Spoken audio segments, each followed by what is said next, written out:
What happens when you land a new branding project and it's time to start designing? You have all this great information from your client, but how do we actually turn this into something smart, strategic, and beautiful without getting lost or creatively blocked along the way? If you ever felt stuck or you want to prepare for your very first project, come along as I show you day-by-day breakdowns of the workflow that I've developed for the past 10 years. Let's jump in. Day one, we are fresh off our meeting with the client and we have all this information and probably some initial ideas as well that you may want to incorporate and remember. Instead of jumping right into ideas, I like to spend the first 2 days organizing my ideas, reviewing what my client actually said, and making a kind of word association map. I like to have all this easy to access as I get into the weeds of sketching later on. So I use a tool called Milanote to write down my ideas, annotate the mood boards, and generally just get my client's ideas and my own ideas down on paper. I also add some extra inspiration that I can pull from. The word associations are a quick 30-minute challenge that I like to give myself, just to try to get past all those early and a little bit more obvious ideas. I like to challenge myself to sit for a full 30 minutes and just write down things like feelings, imagery, and other associations based on the brand values, based on the company's story, and my chat with the client. For the rest of this first week, I am sketching. In my experience, I always need at least this long for most projects. You have the odd one where the idea comes to you maybe already in discovery.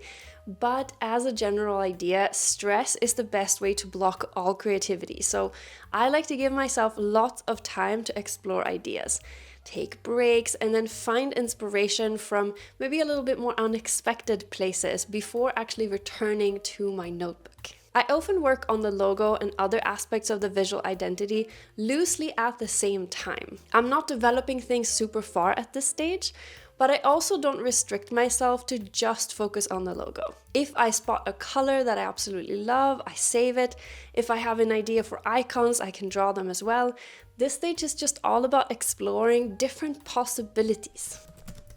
With a sketchbook full of ideas, I grab the brief and my Milanote board, and I try and look objectively at all of my different sketches. At this stage, I often have 3 different buckets of ideas. Some that I know will not work.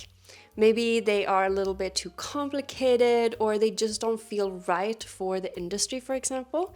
Maybe some that I really love, and then some that I love the concept of, but I have a hard time making them actually work. Having this dedicated time to reflect, it means that I don't actually need to kind of second guess my designs as I'm coming up with them earlier in the week. Looking at all the ideas that I like, I put each through a stress test based on the brief that I have. Some questions will always be the same, like, does it work at small scales, or does it work well as a social media icon, for example? And how do you see the design kind of going forward and developing into a visual identity, not just a logo? Some questions will be more specific to the brief, like for example, checking if a design can easily be embroidered if you know that your client is going to be working on merchandise, for example. For ideas that I love but I'm having a hard time executing, I like to give them a sort of second chance by taking some time to just explore different variations on those ideas. If I am no closer after, let's say, 20-30 minutes, it might be best to kind of move on. So we have our winning ideas. Now we need to turn a few sketches into full visual concepts. This is where I jump into a program like Adobe Illustrator, for example, to create a vector version of my logo, to find really great font options, to define the color palette, and even to start exploring ideas like icons or illustrations, for example, if that's something that the brief is including. At the end of the 2 days, I typically have what looks like a mood board for each concept that has elements from all of these different aspects of the visual identity. Since I often show more than one concept, this is a great time to make sure that we really have a different direction for each one. And with that direction defined, it's time to make stuff. We have essentially created our blueprint. So now we need to develop the concept all the way. Yes, you have a logo design, but what do the different lockups look like? We have the color palette, but how should it be used? Is it okay to combine any of the colors? Or are some background colors, for example, while some are used exclusively for callouts like buttons? If you have illustrations, what is their role in the brand? And how many do you need to convey and really get that style across? Here's an example of a concept presentation deck that I showed a client recently. As you can see, I'm not just showing a color palette or a logo design, for example. The best way to really help the client understand the vision is to really show them examples that really relate to their own business. That often means social media posts. It might mean things like website home banners, for example, or merchandise, or their logo on one of their products, for example. During this week, I am making sure that the visual system that I will be showing is actually really flexible and easy to use, and that it has options for all kinds of applications that the client needs, and that it's accessible. It's only when you start to create things with the different elements that you will actually fully understand if this is an easy to use system. Even if it's a smaller project, at least try out some applications for yourself. I use a template for most stages of my workflow. And if you also want to speed things up a little bit, and maybe you want to dive deeper into areas like brand strategy and brand discovery, then I actually have a course that you might want to check out. Right now it covers brand concept design, but we are just about to launch a full extra module specifically on logo sketching, and we have a lot more coming through the year. And once you're in, you get all these extra chapters completely for free. I'll link it down in the description, and if you want to use the code CONCEPTS20, then you get 20% off as well. With an artboard full of lovely designs, the next step is to create really great mock-ups that helps the client really envision what their new brand will look like day to day. You can find tons of free to use or paid options for mock-ups that you typically edit in programs like Photoshop, and these often save you a ton of time. Another option is to create your own or use a browser-based program like this one that I came across recently called Mockups, where you just can put your design, you choose a mockup that you like, and then you see it live in the browser ready for you to download. Super handy if you work in a different program other than Adobe, or if you work in different industries and you don't want to spend a lot of money buying mockups that are only going to work for one client.